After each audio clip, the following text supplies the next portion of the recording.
안녕하세요. 오늘도 사연살롱을 찾아주셔서 감사합니다. 부산에서 아이 둘을 키우고 있는 40대 초반 주부예요. 부모는 자식의 거울이라는 말이 있죠. 그런데 제 남편을 보면 그 말이 다 맞는 건 아닌 것 같아요. 적어도 제 남편은 시부모님과는 결이 다른 사람이거든요. 남편은 이민 2세대로 미국에서 나고 자랐어요. 대개 이민 2세대가 그렇듯 처음엔 제 남편도 한국어가 서툴었어요. 집에서 부모님이 한국어를 사용하시긴 했지만 밖에서는 늘 영어를 사용했으니까요. 그래서 한국어로 대화가 가능하기는 해도 어려운 단어나 속담, 관용어가 나오면 헤매이기도 했죠. 어릴 땐 학교에서 인종차별도 당하고 심지어 길에서 마주친 백인들한테 넌 어떻게 영어를 잘하냐 하는 말도 자주 들었대요.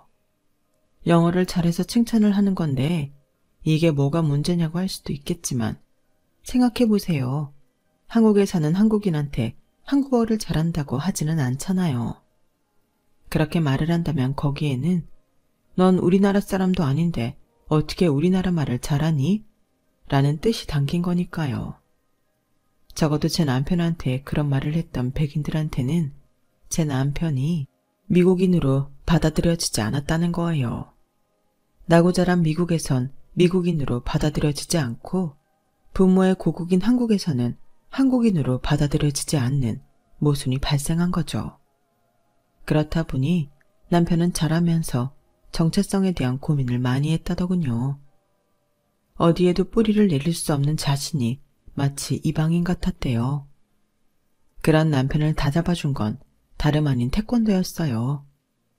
학교에서 하도 괴롭힘을 당하니까 자기 몸은 자기가 지켜야 된다는 생각에 시작했던 운동인데 태권도 관장님 덕분에 남편은 자신이 한국인이라는 자부심을 가지게 된 거죠. 남편은 수련을 통해 몸도 건강해졌지만 정신은 더 건강하게 자랄 수 있었어요. 그래서 고등학교를 졸업한 뒤 부모님의 반대에도 무릅쓰고 한국에 있는 대학에 진학했고 1학년을 마치고는 남들처럼 군대까지 다녀왔어요. 미국 국적까지 포기하면서요. 남들은 돈을 주고라도 어떻게든 안 가려고 애쓰는 군대를 자발적으로 다녀왔다니 참 어지간한 사람이긴 하죠. 물론 남편의 그런 점에 이끌려 결혼까지 하게 됐지만 가끔은 참 융통성 없는 사람이다 싶기도 해요. 아무튼 홀로 한국에서 생활하게 된 남편은 학비와 생활비를 벌기 위해 안 해본 일이 없을 정도로 열일을 하며 지냈어요. 대학 시절엔 저도 안 살아본 고시원 생활도 2년 넘게 했더라고요. 그 밖에도 햇볕 한 점 만드는 반지하집에 옥탑방 생활도 하면서 거주지를 한 단계씩 업그레이드 시켰고 그러다가 마지막으로 지내게 된 곳이 바로 저희 부모님 소유의 원룸이었어요. 저희 부모님은 자수성가해 동네에 작은 건물을 하나 가지고 계셨는데 1층에는 부모님이 하시는 식당이 있고 2층, 3층에는 한 층에 2개씩 원룸을 세놓고 계셨어요. 저희 식구는 4층에서 생활을 했고요. 그때 남편은 2층에 세대로 살고 있었죠. 제 남편에 대해 호감을 보인 건 저보다 저희 아빠가 먼저였어요. 2층에 새로 들어온 총각 말이야. 사람이 참 됐더라고. 아침 일찍 동네 한 바퀴씩 뛰고 집 앞 청소를 하지 뭐야. 며칠 저러다 말겠지 했는데 벌써 한 달 넘게 매일 청소를 하더라고. 네 집 자식인지 몰라도 부모가 아들 하나는 제대로 키웠어. 입에 침이 마르도록 칭찬을 하는 아빠를 보면서 꽤나 마음에 들었나 보다 했어요. 하지만 딱 거기까지였죠. 그런데 하루는 엄마가 그러는 거예요. 여보, 200으로 총각 말이에요. 알고 보니 미국 교포더라고요. 미국 국적도 포기하고 한국에 살면서 군대까지 갔다 왔다네요. 세상에 젊은 사람이 어쩜 그렇게 기특한 생각을 했을까? 이젠 아빠에 이어 엄마까지 칭찬이 이어졌어요. 이사 온 지 2달도 안 돼서 저희 부모님 마음을 사로잡은 남편은 순식간에 저희 집 사위 1순위가 되었어요. 엄마는 각종 김치며 밑반찬을 퍼나르기 바빴고 아빠는 안주거리를 핑계삼아 종종 남편을 집으로 불러 술자리를 가졌어요. 그러다 보니 어느새 남편은 저희 집에 자주 드나들게 되었죠. 명절엔 저희 집에서 차례도 지내고 밥도 함께 먹는 게 당연해졌고요. 제 남동생과 형동생하는 관계가 되었지만 그때까지도 저는 남편한테 이성적인 관심은 생기지 않았어요. 그러다가 제가 석사학위를 위한 영어 논문을 쓰게 되면서 관계가 깊어지게 되었죠. 아무래도 영어 논문이 국문 논문보다 점수가 높다 보니 욕심을 내긴 했는데 막상 시작해보니 이게 만만한 게 아니더라고요. 저도 영어 꽤나 한다고 하는데도 회화 실력이랑 논문 실력은 별개였어요. 이미 판은 벌려놔서 이제와 덮기는 곤란한 상황이라 이러지도 저러지도 못하고 있었죠. 그러자 엄마가 그러는 거예요. 혼자 끙끙 앓지 말고 성훈이한테 도와달라고 해봐. 영어라면 숨쉬듯이 술술 나오는 앤데 옆에 영어 박사를 두고 왜 고민을 해? 엄마, 이게 영어 좀 한다고 할 수 있는 게 아니라니까. 그렇게 따지면 한국어 한다고 다들 논문 쓸 실력 돼? 아니잖아. 나 머리 복잡하니까 말 시키지 마. 얘 좀 봐라. 너 지금 성훈이 무시하니? 걔 미국에 있을 때 하버드 붙었던 애야. 하버드 포기하고 한국에서 대학 다니겠다고. 그래서 걔 부모님이 생활비며 학비 딱 끊고 한 푼도 안 주셨다잖아. 너 다니는 대학하고 하버드가 비교나 되니? 내 딸이지만 참 웃긴다 얘. 그 말에 대단하다는 생각보다는 이 사람 어딘가 좀 모자란 게 아닌가 하는 생각이 들었어요. 아니, 그렇게 실력도 있는 사람이 왜 한국에 와서 사서고생을 한대요? 아무래도 순진한 우리 부모님을 속이는 사기꾼이 아닌가 싶더라고요. 그래서 실력 확인도 할 겸 논문을 들고 찾아갔죠. 그런데 논문을 앞에 두고 얘기를 시작한 지 5분도 안 돼서 확실히 알겠더라고요. 내가 땡 잡았다는 걸요. 미국 국적자라서 영어만 잘하는 게 아니라 문장력도 장난이 아니었어요. 각 문단마다 치밀하고 논리적인 짜임으로 결과를 도출하는 방식도 끝내줬고요. 달래 하버드 출신이 아니구나 싶었죠. 남편의 실력에 홀딱 반한 저는 그 후로 수시로 남편과 만나 영어 논문 작업을 했어요. 그리고 얼마 뒤 교수님들의 극찬을 받으며 한 방에 논문 패스를 하게 되었죠. 제가 취직도 미루고 석사 학위에 목을 맨 건 제가 원하는 직종이 학위를 많이 보기 때문이었어요. 제가 하려는 일은 제약회사 연구직인데 학위의 유무에 따라 지원할 수 있는 분야와 회사가 나뉘거든요. 그래서 석사 학위를 딴 뒤 제가 원하는 회사에 들어갈 수 있었죠. 취직을 하고 첫 월급을 탄 저는 부모님과 남동생 그리고 제 취업에 누구보다 큰 공을 세운 남편한테 선물을 했어요. 남편 선물로는 넥타이를 샀는데 제게 고마워서 그런 건지 넥타이가 마음에 들어서 그런 건지 주구장창 그것만 하고 다니더라고요. 유니폼도 아니고 왜 맨날 같은 타이만 하고 다녀요? 집에 넥타이 없어요? 아, 하나 더 있긴 한데 그게 너무 낡아서요. 아니, 들어보니 직장도 좋고 월급도 꽤 되는 것 같던데 넥타이 좀 사지 그래요. 사무직 남자들이 멋부릴 때가 넥타이밖에 더 있나? 혹시 돈이 없어서 그런 건 아니죠? 아, 그게 아니라 그냥 습관 같은 거예요. 저 어릴 때 집이 좀 어려웠거든요. 부모님이 늘 돈 때문에 힘들게 사시는 걸 봐와서 그런가. 돈만 보면 저금하는 게 습관이 됐나 봐요. 아까워서 못 쓰겠어요. 그 말을 듣고 보니 평소 남편은 몇 가지 옷으로 1년을 났다는 걸 알겠더라고요. 미국 교포의 학벌도 좋고 이름 있는 기업에 다니고 있어서 그동안 남편에 대해 편견을 가지고 있었다는 사실도 깨달을 수 있었고요. 그게 좋은 쪽이든 나쁜 쪽이든 가네요. 가진 거에 비해 참 소탈하고 담백한 사람이다 싶었어요. 왜 우리 부모님처럼 산전수전 다 겪고 사람한테 숱하게 당해본 분들이 그렇게 극찬을 하셨는지 알 것도 같았죠. 화려한 스펙보다는 인간 자체가 빛나는 사람이더라고요. 그래서 저도 모르게 끌렸던 것 같아요. 남편과 저는 비록 한 집에 살지는 않았지만 한 건물에서 아침 저녁으로 보고 살다 보니 자연스레 가까워질 수 있었어요. 명절도 함께 보내고 엄마가 특식을 만들 때면 당연히 남편 젓가락도 식탁에 올리게 되었고요. 결혼 정년기에 든 남녀가 정분이 안 나는 게 이상할 상황이었죠. 그러던 어느 날이었어요. 그날은 직장에서 회식이 있는 날이었는데 선임이 남편 외도로 마음고생이 심했는지 저를 붙들고 신세한탄을 하지 뭐예요. 직장 동료들 앞에서 울고 짜면서 하소연을 하는데 어떻게 두고 올 수가 있겠어요. 그래서 술고장 다 받아주고 있다 보니 자정이 훌쩍 넘었더라고요. 가정에 있는 사람들은 일찌감치 핑계를 대고 빠져나간 뒤였고 결국 제가 총대를 매게 된 거죠. 택시를 타고 선임 집까지 가는데 술에 취해서 그런지 엉뚱한 주소를 대는 바람에 1시간이 넘도록 동네를 빙빙 돌았어요. 기사님이 마감 시간이 지났다며 회사로 돌아가야 한다고 닥달을 하는 바람에 저는 선임을 데리고 택시에서 내렸죠. 물먹은 쌀자루처럼 무거워진 선배를 데리고 근처를 돌던 저는 다행히 통화가 된 선임 남편한테 선임을 넘길 수 있었어요. 그런데 이놈의 동네에 택시가 안 보이는 거예요. 카카오 택시를 호출했지만 그 역시도 반응이 없더라고요. 이러다 길바닥에서 자게 되는 거 아닌가 덜컥 겁이 나더군요. 그런데 그때 남편한테 전화가 온 거예요. 저희 부모님을 통해 제가 아직 안 들어왔다는 소리를 듣고 걱정돼서 전화를 했더라고요. 마침 잘 됐다 싶어 상황을 말했더니 대뜸 자기가 데리러 오겠다고 꼼짝 말고 기다리라고 하더군요. 그리고 한 20-30분쯤 지났을까요? 멀리서 승용차 한 대가 달려오더라고요.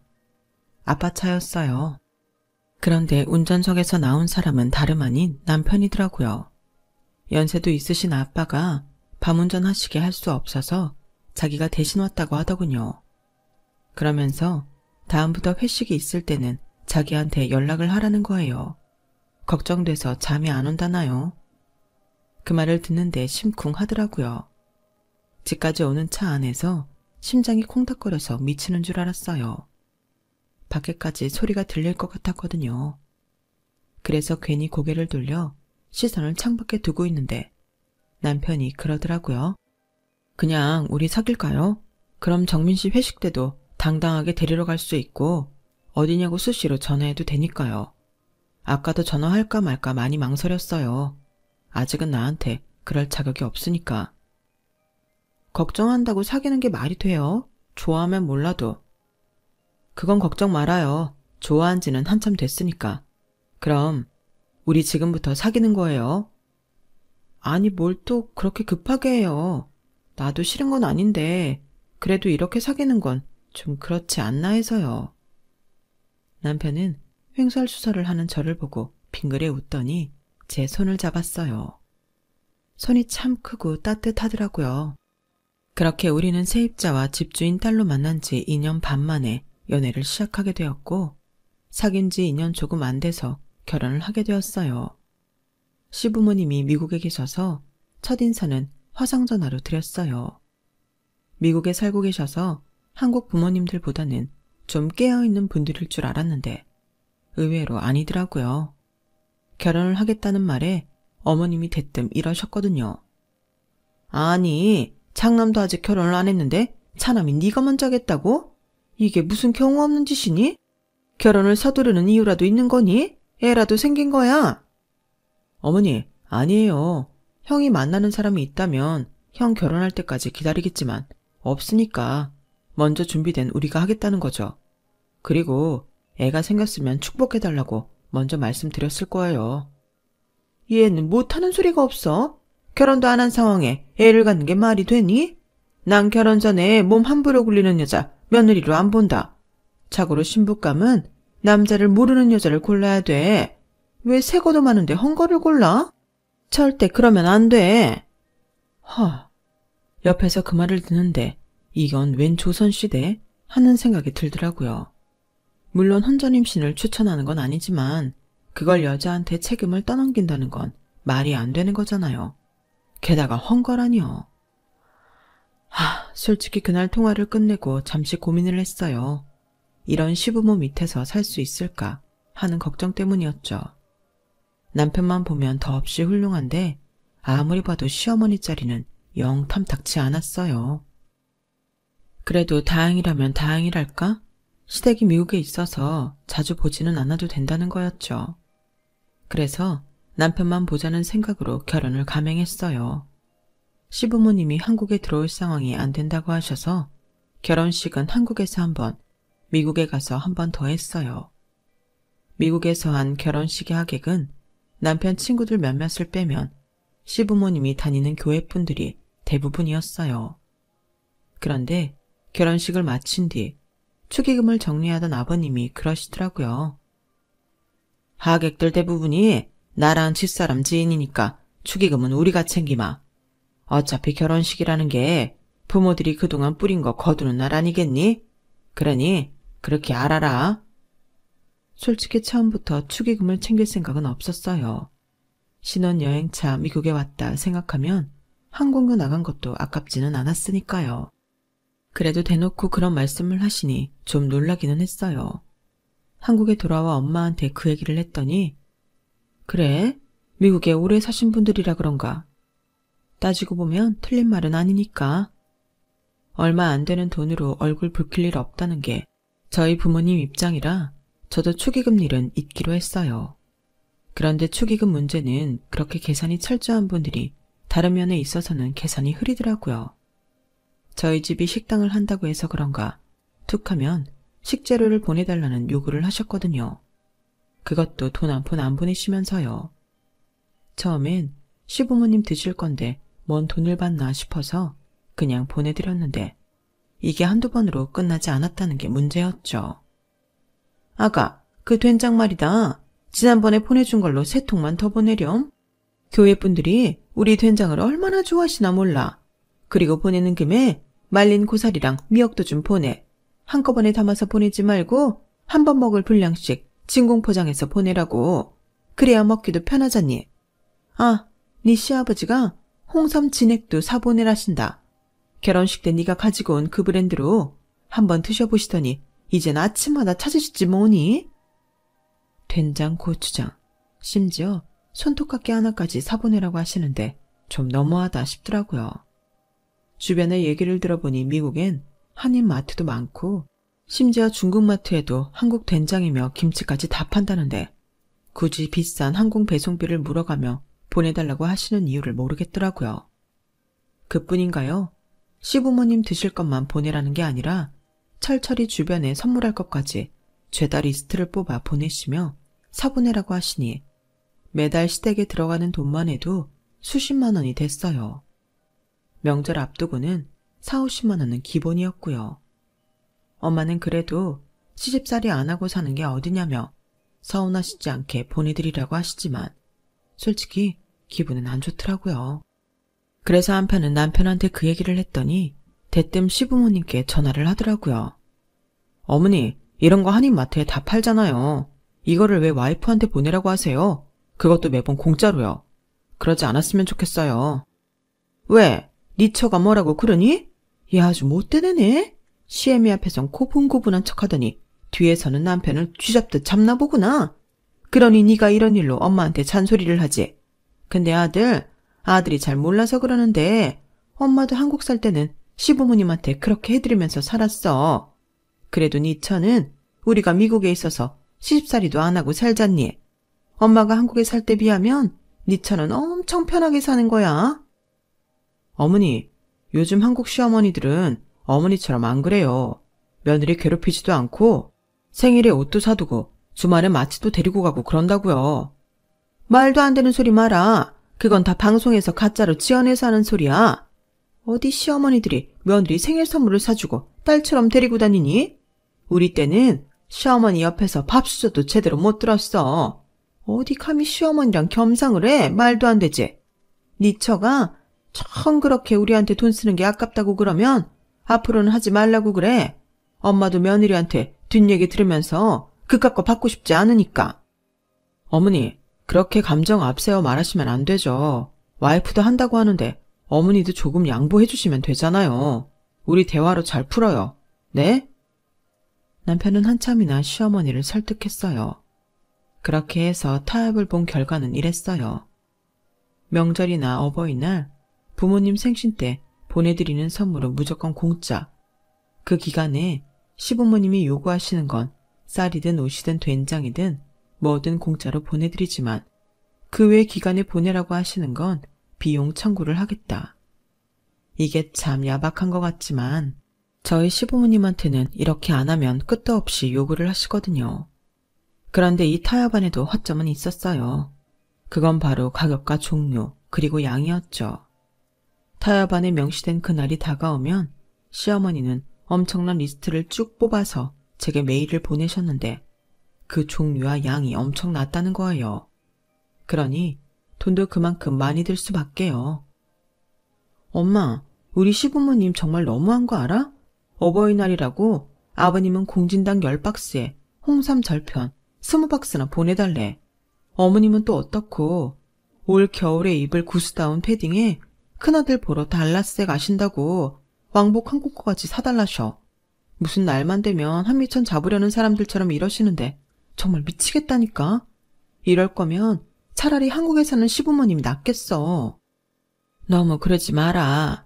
기껏해야 몇 년에 한번 볼까 말까 한 시부모님인데 그 정도 못 해드리겠니? 손녀딸도 마음대로 못 보시고 떨어져 사시는데 안쓰럽지도 않아? 애 엄마가 돼서는 마음을 곱게 써야지.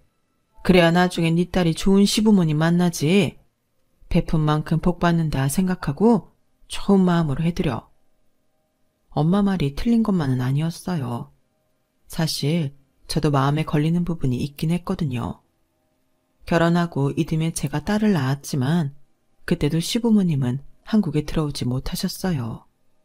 그래서 영상통화로만 손녀딸을 보셔야 했죠. 엄마는 그 일을 두고 못내 안타까우셨던 모양이에요. 그래서 딸아이가 돌이 지나자 시댁에 다녀오라고 항공권을 사주셨어요. 제 남편이 둘째이긴 하지만 아주버님이 저희보다 2년 늦게 결혼을 한 탓에 집안에서는 제 딸이 첫 손주였거든요. 그래서인지 시부모님은 엄청 좋아하셨죠.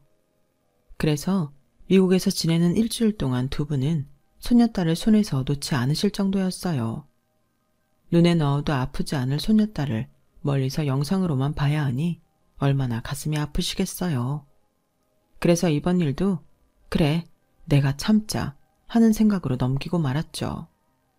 그렇게 참고 산 게 장장 15년이었어요. 이제는 시부모님이 지나친 요구도 그러려니 하고 넘기는 경지에 이르렀죠. 그러다 2년 전 시부모님이 한국에 들어오시게 된 거예요. 말년은 한국에서 보내고 싶으시다며 집도 팔고 완전히 정리해서 한국으로 오신 거죠. 서울에서 13년 넘게 살아온 우리 부부는 남편 직장 때문에 부산으로 내려온 지 2년이 가까이 되는 터라 시부모님 집을 어디에 잡아드려야 할지 고민이 되더라고요. 저희가 사는 부산에 잡자니 우리가 서울로 가게 되면 그때는 시부모님만 부산에 두고 가야 돼서 안 되겠더라고요. 그래서 생각 끝에 서울에 마땅한 집을 찾아드렸어요. 두 분 다 일을 그만두신 터라 노후 생활자금도 남겨야 해서 집은 두 분이 사시기 불편하지 않을 정도의 아담한 집으로 골라드렸죠. 미국 집에 비하면 한참 좁긴 하지만 그래도 신축 빌라라서 냉난방도 잘 되고 주변에 재래시장을 비롯해 편의시설이 잘 돼 있어서 사시는 데는 불편함이 없는 집이었어요. 집 근처 버스 정류장에서 버스 한 번만 타면 20분 내외로 저희 부모님 댁까지 갈 수도 있었죠. 한국을 떠나 사신 지 오래돼서 주변 도움이 필요할 것 같아 일부러 제 친정 근처에 집을 얻어드렸는데 시부모님도 그 점에 대해선 만족하시더라고요. 오히려 불편한 건 저희 부모님이었죠. 두 분이 툭 하면 제 친정에 찾아와 쌀이며 부식, 심지어 밑반찬까지 받아다 드셨거든요. 부산에 살고 있어서 그런 시시콜콜한 사정까지 몰랐던 저는 남동생을 통해 그 얘기를 듣고 기함을 토할 뻔했다니까요.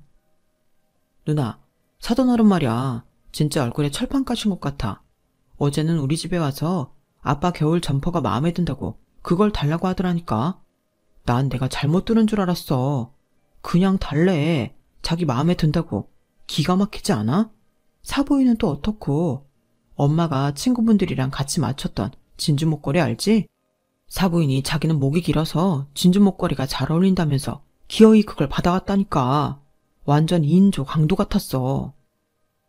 동생 말을 듣는데 어안이 벙벙해지더라고요. 사람이 염치가 없는 건 알았지만 이 정도일 줄은 몰랐거든요. 그래서 엄마한테 전화해 동생이 한 말이 사실이냐고 물었더니 웃으면서 그래도 사람들이 아기가 있는 사람들 같진 않아서 그냥 줬다고 하더라고요. 저로서는 이해가 안 갔지만 그래도 엄마가 웃으며 넘기시지. 저로서도 어쩔 수 없더라고요. 그런데 이건 애교에 불과했어요. 시부모님이 한국에 들어오신 지 1년이 조금 넘었을 무렵이었어요. 집 배관에 문제가 생겨서 보수공사를 해야 한다더라고요. 어쩌니? 네 시아버지랑 내가 당장 지낼 곳이 없다. 호텔로 들어가자니 한 달 넘게 있으려면 돈이 얼마야. 너희라도 근처에 살면 거기 가서 있는 건데. 그래서 말인데 주변에 방 하나 비는 거 어디 없겠니? 그냥 잠잘방이랑 욕실만 있으면 돼. 수고스럽겠지만 네가 좀 알아봐다오. 제 주변엔 놀리는 방을 가진 분이 없어서 친정엄마한테 말씀드렸더니 대뜸 그러시는 거예요. 그래? 그럼 우리 집에 오시라고 해. 3층에 방 하나 비어있거든. 빌트인이라 몸만 들어오시면 되니까 옷가방만 챙겨오시면 되겠네. 정말? 다행이네. 못해도 한 달 이상 걸릴 텐데 괜찮겠어? 비용은 아버님께 말씀드려 놓을게. 얼마 정도 받으면 돼? 얘는 사돈지간에 뭐 그런 돈을 받아? 그냥 들어와 사시라 그래. 한 달 정도야 뭐 전기세 물세 해봐야 얼마 나오겠니? 그러니까 신경 쓰시지 말고 편히 지내다 가시라 그래. 그때까지만 해도 길어야 한 달 반이면 끝날 일이라고 생각했어요. 하지만 그건 엄청난 오판이었죠. 제 친정에 들어온 시부모님은 한 달이 지나고 계절이 몇 번이나 바뀌도록 돌아갈 생각을 안 하셨거든요. 집만 빌려 쓰신 게 아니라 식사도 저희 친정에서 해결하실 정도로 진상의 극치를 보여주셨어요. 아침은 친정 부모님이 하시는 1층 식당에서 콩나물 해장국으로 해결하셨고, 점심은 산책 후 근처 카페에서 샌드위치나 빵으로, 저녁은 제 친정 엄마가 차려주시는 저녁 밥으로 해결하셨어요. 그렇게 얻어드시면서도 조금도 미안한 기색 하나 없었다는 게 신기할 정도였죠. 그런데 이 정도만 돼도 얄미울 판에 두 분이 어찌나 제 친정 부모님을 깔보시던지 정말 볼 때마다 주먹이 불끈불끈 할 정도였어요. 매번 영어 단어 섞어가며 미국에서는 어쩌고 저쩌고 하시는데 꿀사 나올 정도였죠. 사부인, 이 동네엔 오렌지 파는 데 없어요? 난 미국에 살 때마다 오렌지를 갈아서 주스로 마셨거든요. 주스는 후리쉬한 걸 먹어야 하니까. 그리고 말 나온 김에 근처에 파악은 없나요? 점심때 이이랑 산책을 하려는데 마땅한 파악이 없어서 좀 그렇더라고. 오렌지는 동네 마트에도 다 팔아요. 길 건너 마트 가시면 있을 거예요. 근데 파악이요? 파악이 뭐죠? 어머, 사부인은 파악도 몰라요? 그걸 한국어로 뭐라고 해야지? 그러니까 공원? 아, 공원. 이 동네에 큰 공원은 없고 대신 개천을 따라 산책로가 잘 되어 있어요. 거기 한번 가보세요. 개천은 너무 덜티해서 no 땡큐. 덜티? 그건 또 무슨 소리야? 암튼 한번 가보세요. 거기 아주 좋아요. 물고기도 살 정도로 얼마나 깨끗하게 잘 돼 있나 몰라요. 쌍팔년도 개천을 떠올리는 시어머니는 저희 엄마 말에 손을 휘저으며 노를 외쳤어요. 그 모습을 본 제 딸애가 키득거리며 제게 달려와 그러더라고요. 엄마, 할머니 발음 되게 웃겨. 오렌지 덜티. 그렇게 발음하니까 외할머니가 못 알아듣지. 엄마, 친할머니 영어 못하지? 코미디 영화에서 보면 꼭 영어 못하는 사람이 쉬운 단어만 혀 굴려가며 영어 쓰잖아. 완전 똑같아. 저는 딸아이 입을 막으며 그만하라고 잔소리를 했어요. 하지만 이미 늦었더라고요. 제 딸이 깔깔대며 하는 얘기를 시부모님이 다 들으셨거든요. 시어머니는 손녀딸의 놀림에 얼굴이 새빨개지셨지만 그렇다고 화를 낼 수는 없었어요. 사실 저희 시부모님이 영어를 잘 못하시는 건 사실이거든요. 미국 생활 내내 한인타운에서 일하고 교류도 대부분 한국인들과 하셔서 영어 쓸 일이 그리 많지 않았던 탓이죠. 그간 영어 실력이 저희 부모님 앞에서는 어떨지 몰라도 영어를 유창하게 하는 제 딸 앞에서는 어림도 없었다는 게 문제였어요. 그날 이후 시부모님은 어줍지 않은 영어 발음으로 제 친정 부모님을 기죽이는 행동은 하지 않으셨어요. 정확히는 그럴 수가 없었죠. 얼마 뒤 제 친정에서 쫓겨나셨거든요. 한 달 정도면 끝날 거라던 공사가 1년이 다 되도록 끝날 기미를 보이지 않자 더는 두고만 있을 수가 없었어요. 시부모님 때문에 새를 놓을 방을 놀리게 된 것도 그렇고 무엇보다 염치 없는 시부모님 때문에 친정부모님이 너무 피곤해하셨거든요. 이건 뭐 상전을 모시고 사는 것도 아니고 돈 한 푼 안 내면서 이거 해달라 저거 해달라 요구 조건만 많으니 어떻게 한 집에 살 수 있겠어요. 그래서 보다 못해 에어비앤비를 통해 시부모님이 머물 집을 알아보았어요. 차후 비용은 시부모님께 청구할 생각이었죠. 그런데 집을 찾던 중에 굉장히 익숙한 집을 보게 된 거예요. 저희 시부모님이 한국으로 들어오실 때 미국에서 사용하시던 그릇이랑 소품들을 죄다 들고 오셨는데 그게 그대로 놓인 집이 있더라고요. 위치를 확인해보니 플랫폼 특성상 정확한 위치는 안 나온다 쳐도 저희 시부모님 댁 근처임은 확실했어요. 페이지에 올려진 집 사진을 하나하나 넘겨볼 때마다 의혹은 확신으로 변해갔죠. 이건 분명 저희 시부모님 집이 맞았어요. 후기를 보니 집 수리 중이라던 기간에 그 집에 머물렀던 손님들이 한둘이 아니더라고요. 지난 시간 동안 시부모님은 당신들 집을 빌려주고 돈을 받아 챙기곤 제 부모님 집에서 공짜로 숙식을 해결했던 거죠. 그러면서도 집안일을 돕기는커녕 손 하나 까딱 안 하고 무의도식한 거예요. 순간 속에서 천불이 올라오더라고요. 어쩜 사람들이 이럴 수가 있죠? 아주 양심을 물 말아먹은 인간들이더라고요. 이쯤 되니 지난 15년 동안 미국에 살면서 제가 말도 안 되는 요구를 했던 것까지 죄다 소환돼서 제 분노에 기름을 끼얹었어요. 그래서 그날 바로 남편과 함께 서울로 달려갔죠. 차 안에서 저를 통해 상황을 전해들은 남편은 창피해서 얼굴이 붉어졌어요. 자기야, 나 말리지 마. 나 더는 못 참으니까. 그동안 우리 엄마랑 아빠가 당신 부모님 때문에 얼마나 힘들었는지 알지? 나도 지난 15년간 정말 많이 참았는데 이제 더는 못 참겠어. 남편은 한숨만 쉴 뿐 아무 말도 못했어요. 그렇게 11시가 넘어서 친정에 도착한 저희 부부는 시부모님께 전화해 4층으로 올라오시라고 했어요. 그렇게 양가 부모님이 모인 자리에서 저는 아까 찾아보았던 에어비앤비 어플을 켰죠.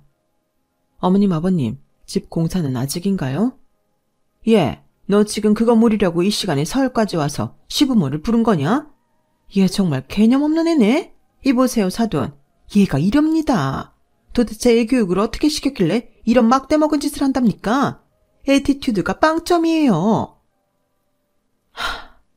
어머님, 그건 제가 할 말이에요. 도대체 어머님, 아버님은 어디서 어떻게 교육을 받으셨길래 눈 하나 깜박 안 하고 숨쉬듯 거짓말을 하세요? 여기 보이는 이 집 어딘지 아시겠어요? 이 후추통이랑 토마토 모양 버터통 기억나시죠? 어머님이 미국에서부터 애지중지 가져온 물건인데 설마 모른다고 하시진 않겠죠? 집 공사가 안 끝났다고요? 그 공사 정말 하기는 한 거예요? 예, 그럼 하지도 않은 공사를 했다고 하겠니? 이러실 줄 알았어요. 그래서 제가 여기 오기 전에 부동산 통해 그 빌라 사시는 분들께 연락해봤어요. 그랬더니 신축 빌라에 무슨 공사냐고 그런 일 없다더라고요. 그러면서 이 말도 하시대요. 요즘에 305호에 여행 가방 든 외국인들이 그렇게 드나든다면서 혹시 그 집 숙박업 하냐고 묻던걸요. 이건 어떻게 설명하시겠어요? 그러자 아버님이 마른 기침을 하시며 어머님한테 대답하라고 무언의 압력을 가하셨어요. 그러자 시어머니는 입술을 꽉 깨물더니 그러시더군요. 그래, 내가 에어비앤비에 집 내놨다. 그게 뭐 어떠냐? 내 집 가지고 내 마음대로 하겠다는데 뭐가 문제야? 그래, 그간 말 못한 건 사과하마. 그래도 그렇지, 이깟 일로 네가 시부모한테 이래도 되는 거니? 건방지게 시리? 그러자 그동안 참고 있던 남편이 소리쳤어요. 어머니, 그게 사과하는 사람 태도입니까? 그리고 사과를 왜 우리한테 해요? 장인어른이랑 장모님한테 해야죠. 자기 돈 벌자고 남의 집에 공짜로 살면서 고마운 줄도 모르고 뻔뻔하게 군 거 사과하시라고요. 왜 이렇게 창피하게 사세요? 미국 사람들한테는 한마디도 못하고 기죽어 살았으면서 왜 같은 한국 사람한테는 이렇게 예의 없이 함부로 구냐고요. 저 정말 부모님이 창피해서 장인어른 장모님 얼굴도 못 보겠어요. 왜 자식이 부모를 창피하게 만드세요? 내 집 가지고 내 마음대로 하시겠다고요? 근데 그거 아세요? 한국에서 가정집으로 숙박업하는 거 그거 불법이라고요. 잘못하면 교도소에 갈 수도 있다고요. 그 말에 시부모님은 얼굴이 하얗게 질렸어요. 미국에서 살면서 이방인 취급받는 거 싫다면서요. 그래서 늙어선 고향 땅에서 행복하게 살겠다면서요. 그래놓곤 왜 이러고 사시는 거예요? 가족들 힘들게 하고 상처 주면서 두 분만 편하고 좋으면 그만이냐고요. 그게 무슨 가족이에요. 남도 그렇게는 안 해요. 형이 왜 집 떠나서 달라스로 갔는지 잊으셨어요? 어머니 아버지가 이러니까 창피해서 그런 거잖아요. 이젠 나도 더는 못 참아요. 내가 사랑하는 와이프랑 장인어른 장모님 가슴 아프게 하면서까지 어머니 아버지 챙기지 않을 거예요. 지금 당장 짐 챙겨서 돌아가시고 그동안 집 렌트비로 받은 거 장인어른께 돌려드리세요. 그리고 다시는 저랑 와이프한테 연락하지 마세요. 우리 이제 남남이니까. 남편은 용서를 비는 자기 부모님을 제 친정에서 내쫓았어요. 그리고 며칠 뒤 아빠 계좌로 850만 원이 입금되었더라고요. 엄마가 이 돈을 받아도 될지 모르겠다며 난감해하시길래 당연히 받으셔야 된다고 말씀드렸어요. 돌려주면 그 버릇 못 고칠 테니 돌려줄 생각 마시라는 말도 덧붙였죠. 아빠는 제 남편과 술잔을 기울이며 그래도 부모 자식 간의 인연을 그렇게 끊는 게 아니라고 당장은 힘들겠지만 꼭 용서해 드리라고 하셨어요.